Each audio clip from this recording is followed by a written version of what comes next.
Work. So there we go. All right, so welcome everyone. I have a screen here to share. My name is David Meshulam. I am Executive Director of Speak for the Trees Boston, and we're here today for our final virtual event of Arbor Week. We've had an amazing slate of events. We still have quite a few events left, but they're all in person. So we had a great week, and I wanted to welcome you and thank you for joining us.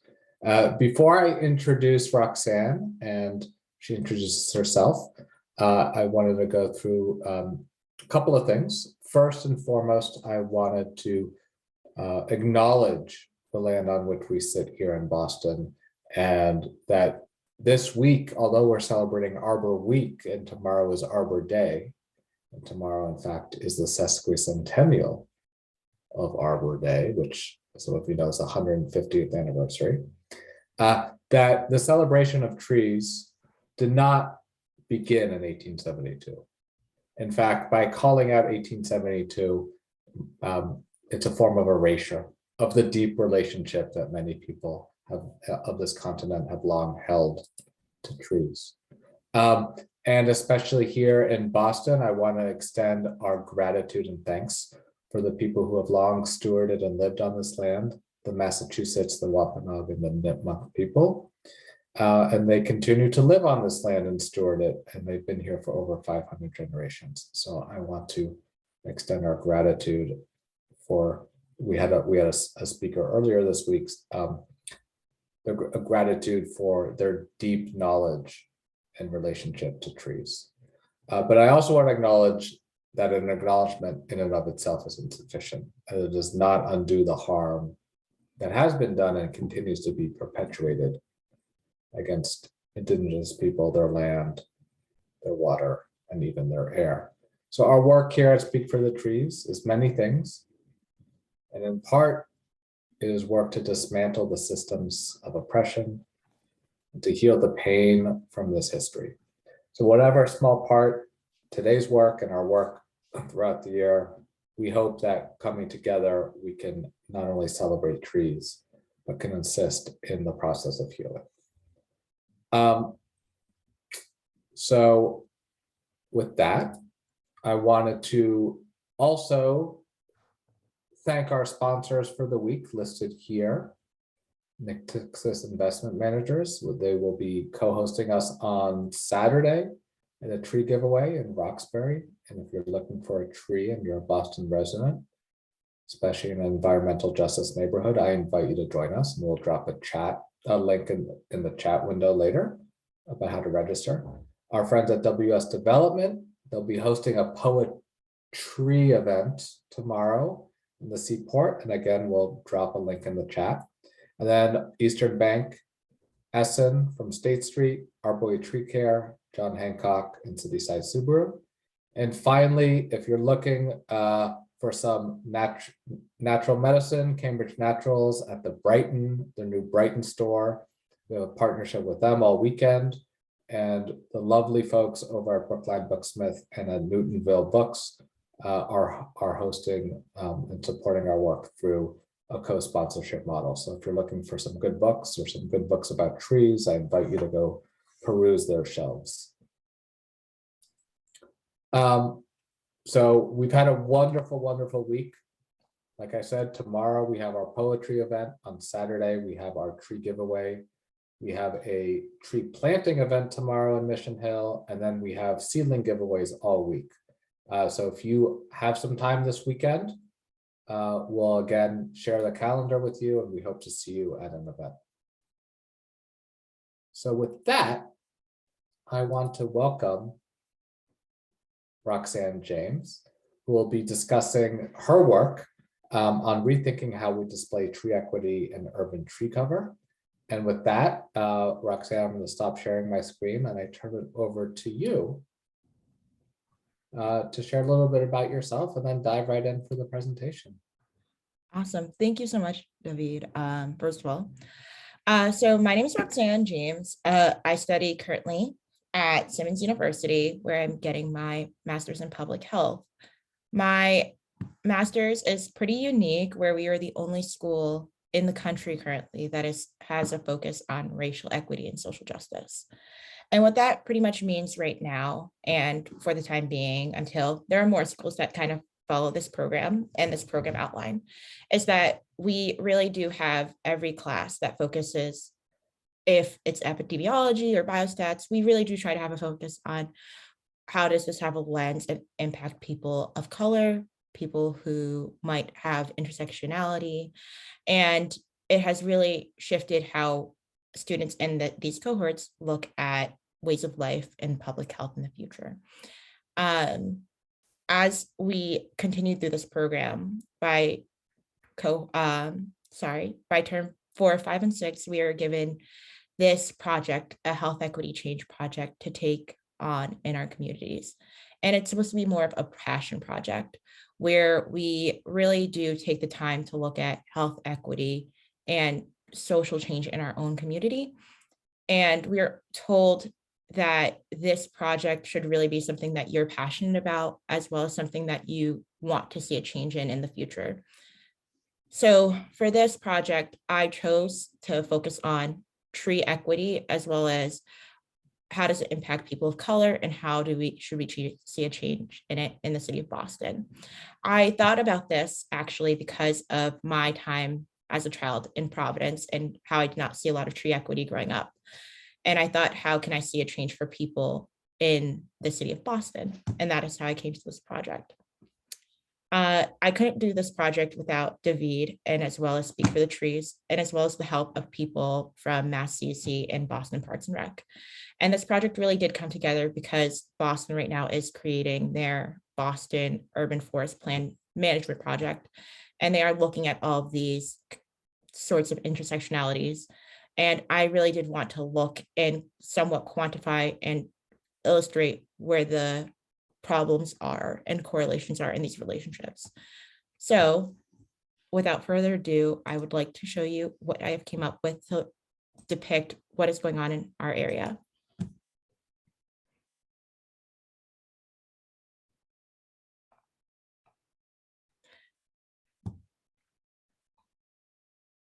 So close your eyes. You're in Boston and you feel a breeze from the trees. You smell the fresh air, and maybe you hear children playing around you. What neighborhood do you think of? How might you compare this to yours? Would you describe this neighborhood as shady? Would you describe it as walkable? Would you describe it as somewhere that has a lot of sunlight? Would you describe it as somewhere you would want to walk around in the summer with your friends?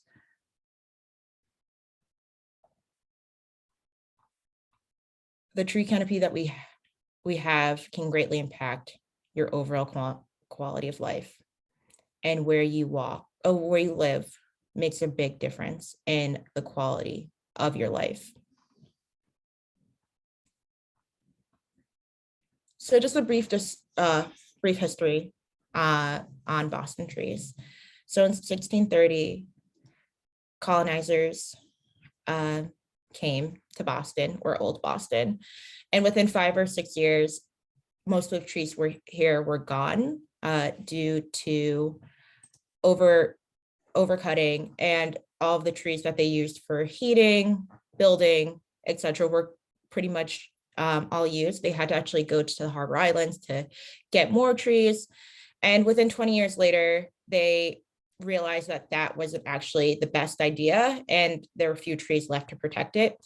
And in the year 1646, the first tree was planted in Massachusetts in the Boston Commons. And actually the next strip of trees in that area was planted afterwards. Years later, there was the civil rights movement that we knew, as well as the first, the Arnold Arboretum was founded in 1872. And then also the Tree Wardens Act. And years afterwards, the Shade Tree Law, which is also known as Chapter 87. Later, we've realized that these trees had a greater, deeper meaning for a lot of different people. And we realized that trees serve a lot of different meanings.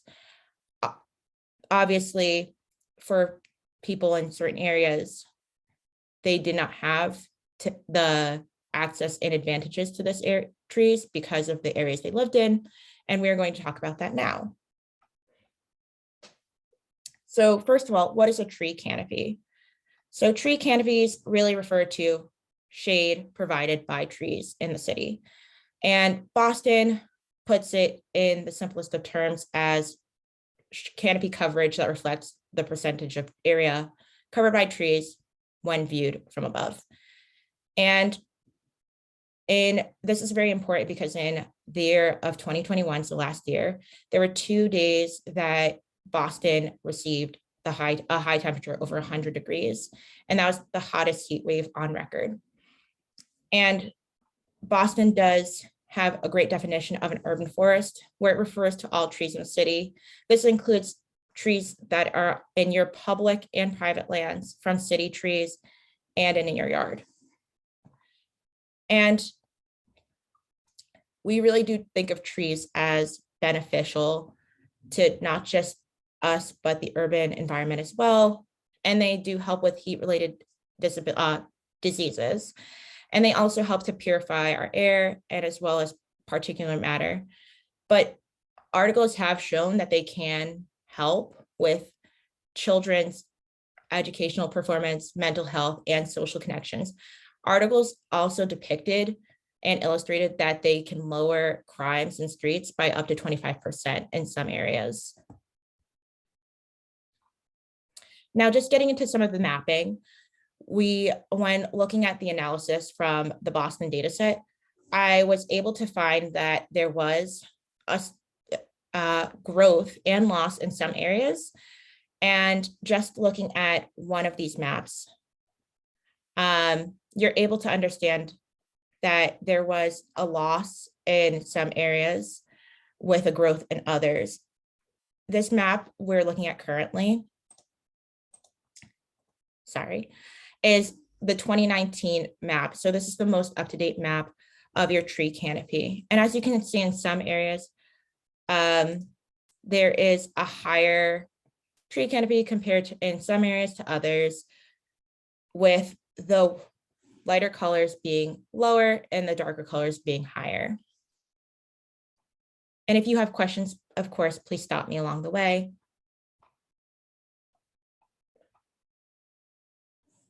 And of course, while some canopy in areas remain the same, in others expansion, there was a significant loss due to diseases such as blight, gypsy moths, and even just storms. So if we were looking at this map right here, this is actually showing the change in tree canopy between 2014 and 2019.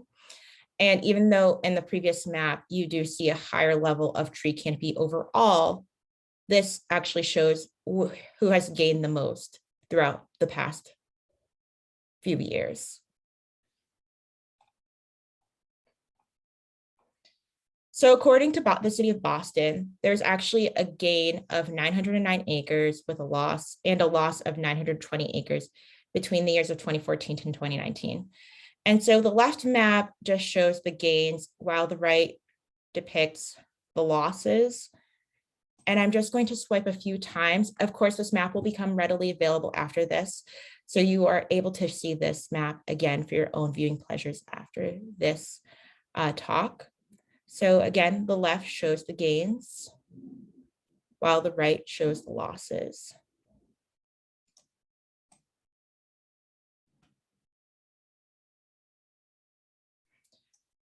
And again, tree canopy growth is not static. So you will see that there is a higher gain in some areas while there is a lower gain in other areas. So when we're thinking about heat impacts, there's a direct connection between tree canopy and heat impact, as tree canopy can either impact or benefit from the heat impacts, because heat, trees have the ability to actually capture heat and actually shade hard surfaces. so that cities don't retain as much heat. So looking at, Northeastern was able to actually collect data for all of July in 2019. And they were able to take the mean temperature of all of the times throughout July 2019 and actually illustrate where the hotter parts of Boston was during the summer. And what they noticed was throughout the summer, the hotter parts of Boston were actually in the South End, Bay Village, and South Boston, and some portions of Dorchester and Roxbury.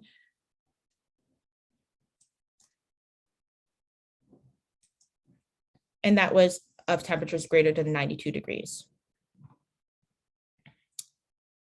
And we know that with higher heat temperatures, there is a result of heat-related fatalities such as great discomfort, asthma, COPD, heat cramps, heat exhaustion, heat disease, and and stroke.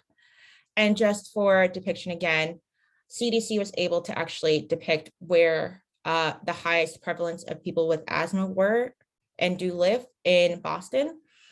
And this is from 2018. This is the most up-to-date image of most up-to-date data for people with asthma currently. And you can actually see that most of the people who live with asthma currently live in Roxbury, Dorchester, Mattapan, and some of Hyde Park. And then there is some who live in Brighton as well.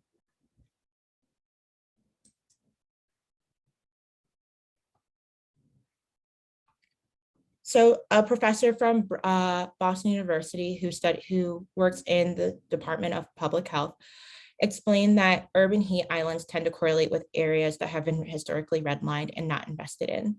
And this is actually going to go into my point after this about redlining as well. But staying on the fact of health and as well as mental health, heat as well as green space have been shown to actually have a correlation and effects with mental health as well. And during the pandemic, there were studies finding that people who were outside more and having the ability to be outside more had lower mental health rates, which is great if you have the ability to go outside, but if you don't have spaces that are great for going outside or it's too hot, then that can become an issue as well. So looking at this map, you can see that there are actually areas again that are kind of relating to the map of people with asthma. And there are areas similar to the map with asthma, where people in Roxbury, some people in Dorchester and Mission Hill have frequent mental health distress that are just 20% and higher. And then in Mattapan, people are about 17% or 14% higher, and as well as East Boston. Are there any questions? If you have any questions, also, please feel free to put it in the chat.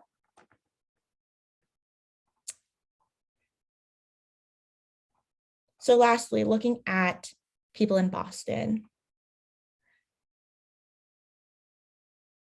So Ian Lee, he said, noted that in most extreme cases, wealthy areas have 65% more tree canopy than communities where 9 out of 10% live below the poverty line. And when we were looking at the median income level, we noticed that there were a lot of correlations again between people who were below the poverty line, and there were negative correlations between people who were below the poverty line and tree canopy, meaning there for people who lived below the poverty line, there was a higher rate that they would not have tree canopy. And so looking at this map here, you can actually notice where people who live with a median income below $70,000 live as well. And actually noting the places where people live above $130,000 live as well. And so there are some distinct trends here, as well as some distinct margins as well. Now, looking at the median income, comparing these populations, this was something that we thought would be very interesting to do.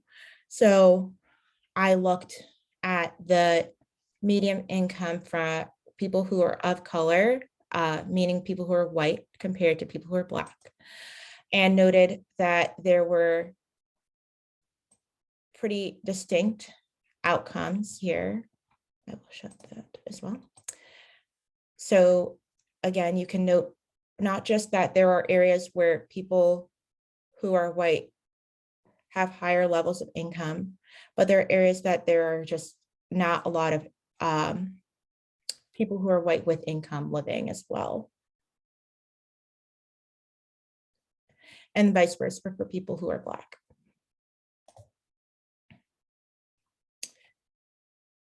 And looking at the median income for people who are Latino and Hispanic.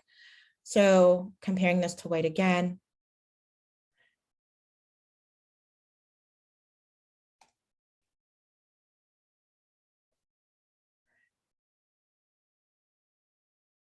So you do notice that there is low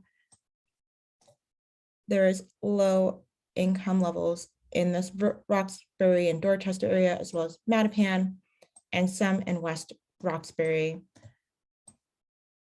But you do note that there are some higher levels in that area, looking at the white populations. And looking at Asian population and noting that there isn't very much Asian populations in Dorchester or Roxbury or East Boston as well.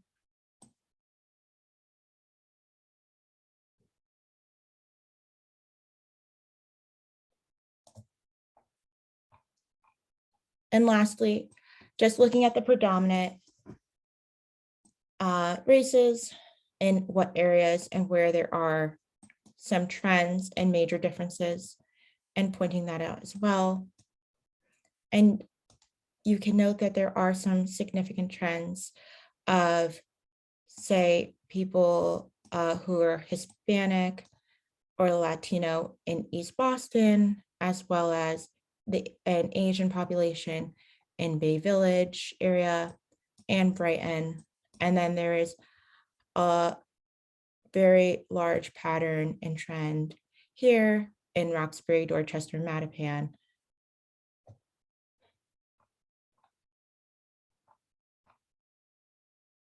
So lastly, looking at the Homeowners Association map. Below is just a map as well that is talking about this, the Homeowners Association map, but there are a number of studies that talked about and noted that the Homeowners Association map, the Homeowners Association map is basically a map that noted where people of color were segregated to and were redlined to. And because these former areas were formerly redlined, today they actually have fewer trees. And that now, because of these benefits that people were redlined to previously, they're still now facing these same disadvantages because of previous standards and disadvantages that they once had. If we were to look at this red line map today, if we were to look at this red line map, we can see that there are still some similarities that we are seeing today. For example, Roxbury has a grade D.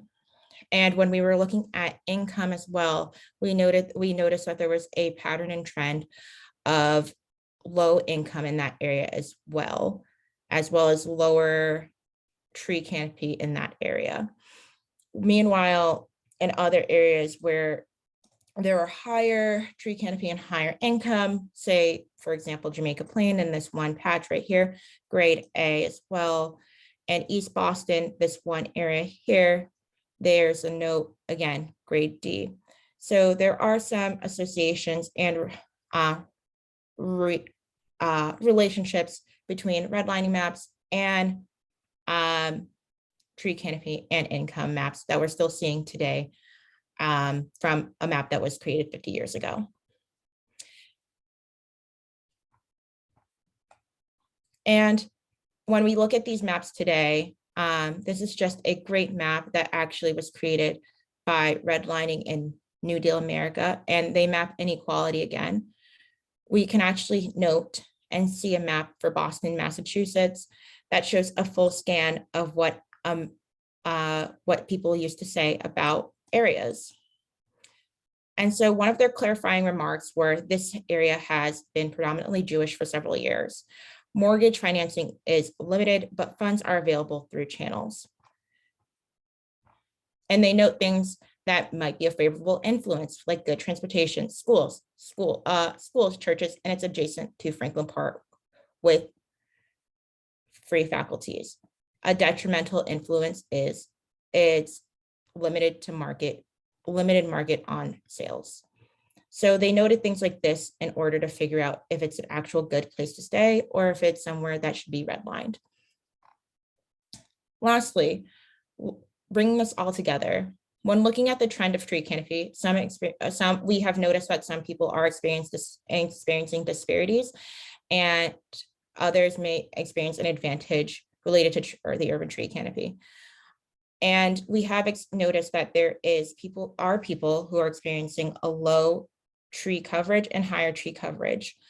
These people who are experiencing lower tree coverage would benefit from changes in policy, development, and other interventions in order to help them gain higher tree coverage as well as higher access to other resources, Lastly, I do want to leave you with one more way to think about this data, and there are a lot of ways to think about this data. One way to observe this data is to also observe the relationship between race and the urban tree canopy in Boston, as I will show you below. In this map here, we are actually looking at the ratio between people of color and tree canopy. And you can actually notice that for the people of color who do live in these areas, like depicted above, that they do have lower tree canopy. And this is looking at the tree canopy they've had from 2014 to 2019. So, but for people of color, maybe who live in East Boston, they have higher access to tree canopy and have higher means of tree canopy.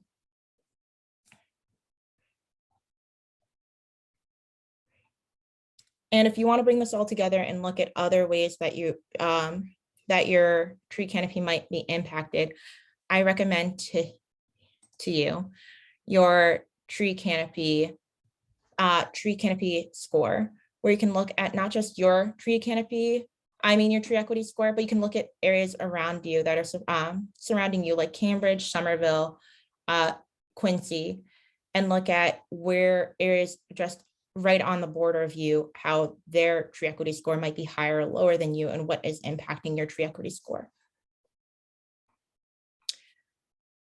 And there were bivariate testing and correlations done to back this as well.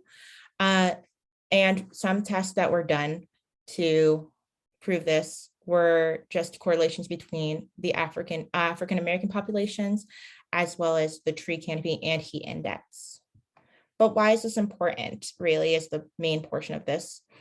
Well, trees are important for everybody, regardless of your race, your socioeconomic status, and they benefit everybody between everybody's mental health, their physical health, your attention, your test scores, your neighborhood scores, property values. And we all deserve to have better trees. And there is something great about having equitable distribution of trees to people. If you want to take a step to have trees in your backyard or trees on your sidewalk, I definitely recommend for you to visit Arbor Week activities. If you're not able to though, please visit treeboston.org, as they have amazing opportunities for you to have tree plantings in your backyard. And also learn about the city of Boston's planning for the future, as they are about to start their urban, as I said before, they're working on the urban forest management plan, and they do want you to be a part of that planning process. I will leave you with this, that there is a spot for everybody here to have trees in their backyard. And that is something that we all should have as we do go through this next step in climate change and how we do go through life. And with that, I thank you for your time.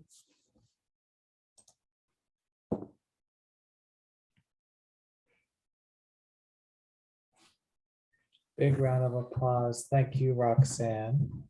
And you've left us a generous amount of time for conversation. So I'm happy to facilitate questions. If people want to just shoot a question to Roxanne, feel free, the floor is open.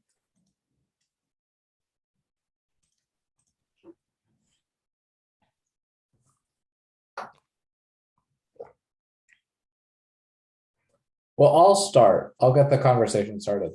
You're more, you've probably waded into this more than anyone, these data. What was the thing that you would say most surprised you, either like in a good way or a bad way, like about when you did this research? I'm really a big fan of asthma. So I loved looking at the asthma data. And what surprised me most is how many people were impacted by the heat and asthma. And just looking at not just people in Roxbury or Dorchester, but it was a great deal of people when I was looking at asthma rates, and I wasn't weighing it to people of color or income or anything.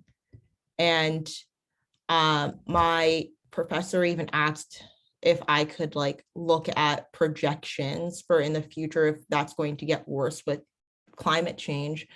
And I didn't even have the capacity to like look at like what would it look like if like it keeps getting hotter in the next few years. But I just thought about that, and I was like, yeah, like more people are going to have asthma attacks. And also like I didn't even get into particulate matter at all, but more like think about the children who have asthma or like their lungs aren't fully developed yet. But I think that was the most interesting data, was just like around asthma. Yeah, I think a study came out the other week that said Boston, I believe, has the fourth highest asthma rate in New England. I think it's fourth. It's up there.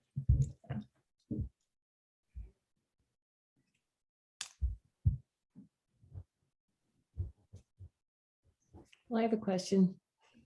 Please. Roxanne, could you just talk a little bit more, or maybe to the extent you know, about the Healthy Places initiative that you pointed out in the end? What's that about? So I am very new to that, actually. I think that's more of a David question, but I know that they're working right now to increase open space and neighborhoods to protect everybody from climate change. And I think that really has to go into their collaboration with the city planning as well.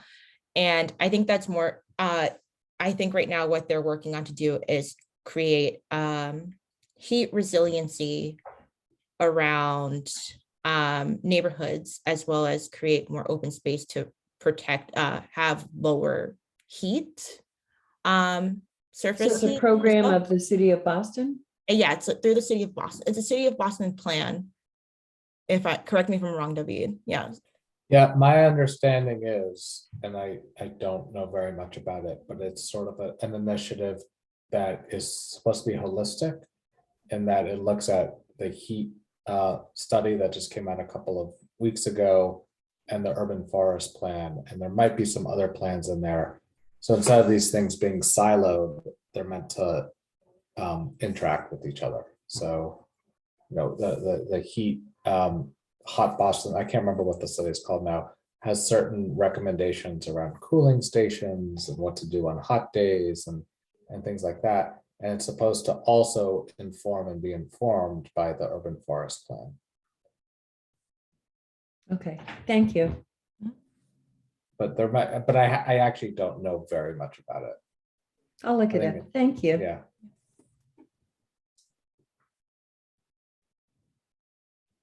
I have a And for the- question. Yeah, Regan. Oh, and actually, before Regan speaks, I forgot to, because she wasn't here at the beginning, to acknowledge the amazing work she's done in facilitating and coordinating an amazing week of events for Arbor Week. So big shout out to Regan, our intern for the semester, who will be just had her last class today. I found out Congratulations. will be graduating next week from Brandeis or the week after. Yeah, in a couple weeks. Well, Couple thank you. weeks. It's very kind. Roxanne, I was wondering, you mentioned that you would be interested in looking more into asthma in your research, but I was also wondering if you had the capacity to expand your research into other areas, what else you'd be interested in looking at? Yes, I would love to if I had the time. I actually really wanted to make this a mixed methods research. But if anybody knows anything about IRB, it is a beast to hop through. But I do want to actually be able to interview the people who live in Boston and get a sense of like what they want, because this is very much one-sided, and really make this like a very much more interactive research to see what they would want from their area and what they are suffering from in their areas. Because I did an earlier study that was supposed to be more community-based, where I asked a lot of more residents about what environmental conditions they were having the most effects from. And so many people said they had a lot of residential environmental conditions as well. So expanding that to that portion as well would really expand the story of like what environmental conditions are you suffering from, just not like tree canopy, but like environmental conditions as a whole, and how is that impacting your health. Is that where you see taking your master's maybe into environmental public policy? Yeah, I see myself getting a PhD after this. It's just like the next step, I feel. But with an emphasis on the connection between environmental and public health. Yes, exactly that. Yeah. There's just so many good connections, and there's just so many things that are kind of left at the surface level that need to be dug into, if I've noticed this from this project. Yeah. So much work to do. Mhm.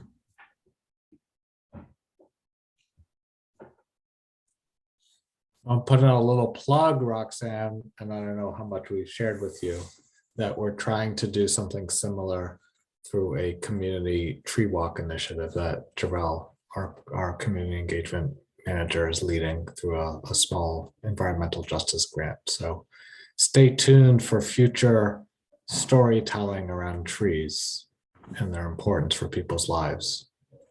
Please, I will help in any capacity. Uh-oh, Jarrell, you hear that? Now you said it.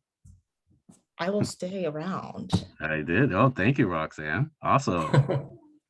That was a really great presentation.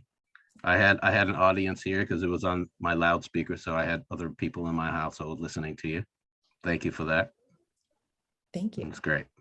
Thank you.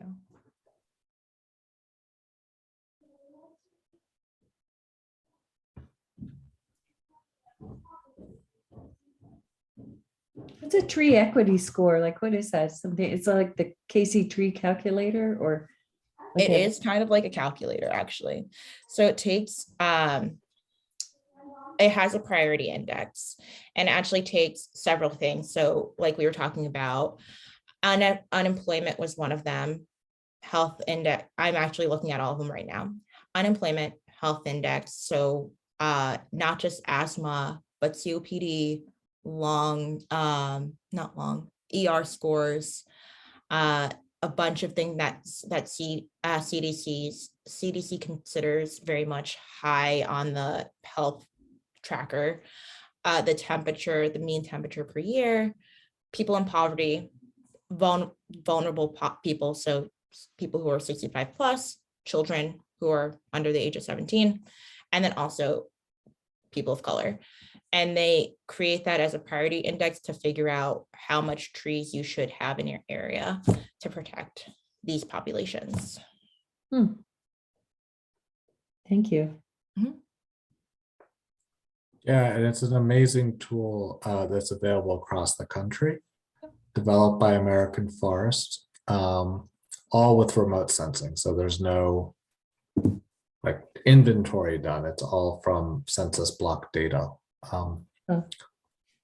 And they're consistently like adding new features to it and stuff. So it's a pretty new thing. I would say it's come out within the past year. And I know we're in conversation often with American Forest on new things there or new tools. I don't know if Cassie is still here. She's not, but Cassie runs the Providence Neighborhood Planting Program in Providence, Rhode Island. And one tool that American Forest developed, the first place they developed this tool, and they're doing it in Richmond, Virginia, and hopefully in Boston as well, is called the Tree Equity Score Analyzer. So not just the Tree Equity Score, but what they're referring to as the TESA. And the idea of the analyzer is that you actually can start mapping out where the best places to plant trees is on a very refined level. And that's sort of the next generation. It's version 2. So we're excited to see what that's going to look like in Boston. Yeah.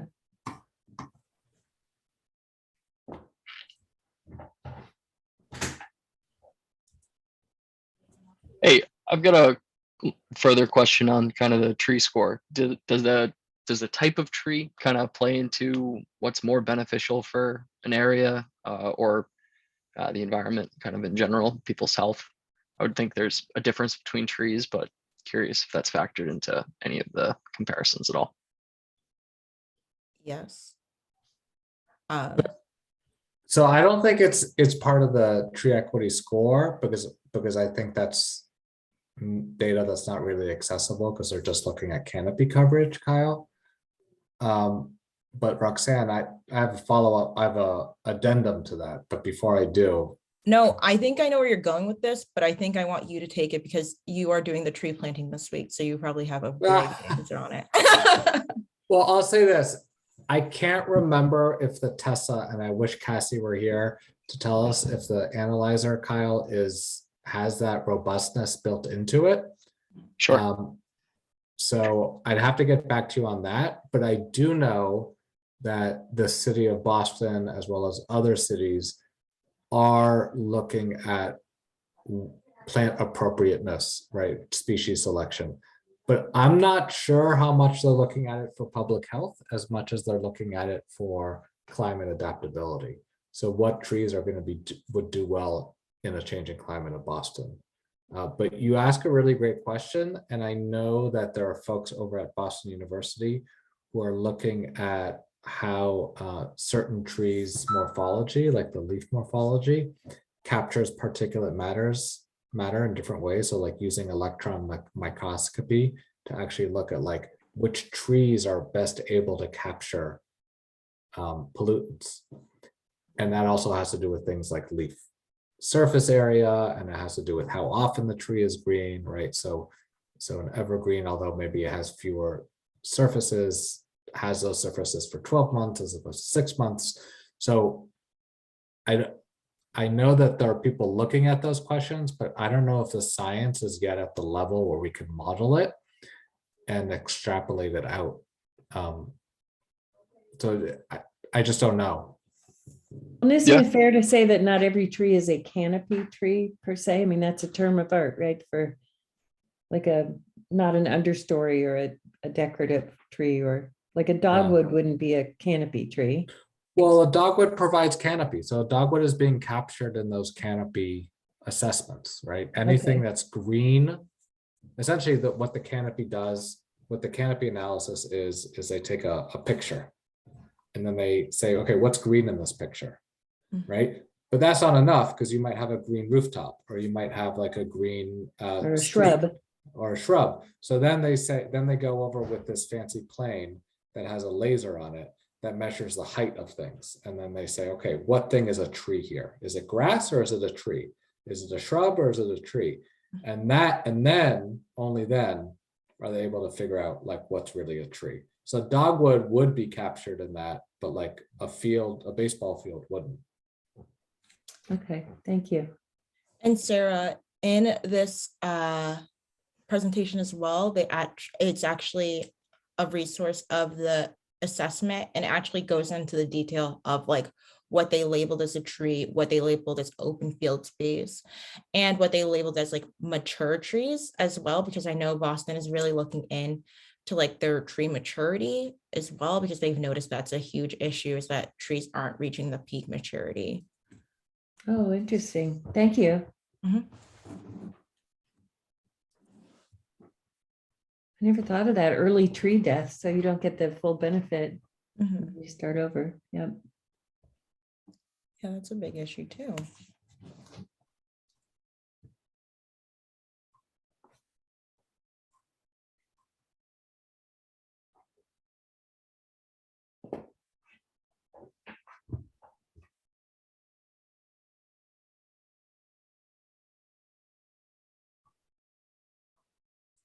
Awesome. I guess if there's no more questions. So Roxanne, once this is all done, I want to let people know that this will be on our website as well, right? Yeah. So one thing that Roxanne was able to share with me earlier this week Mhm. is what you're saying is a wonderful image of the data, but every little block there on her Mhm. maps, or many of her maps, have more data in them. So the amount of data that's stored within those story maps is just immense. And we hope that that people will have a chance to really dive in and ask some powerful questions. And you can email David and ask for more maps as well. Oh, really? I didn't know Yeah. that. Now I can.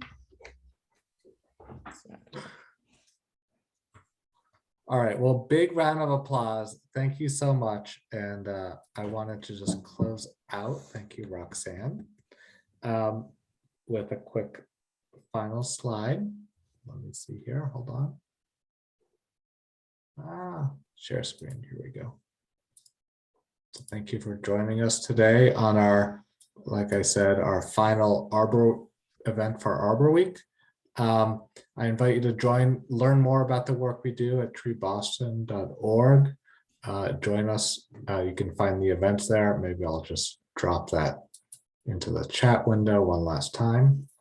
So if you're looking for some fun events this weekend, Jarrell earlier posted a poetry event that we're hosting. I'll just repost that in the chat window.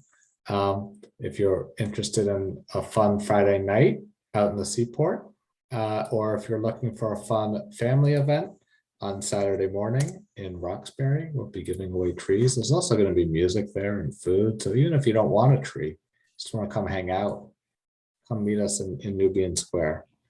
And just to learn more about what we do, we're at treeboston.org. Thank you once again, Roxanne.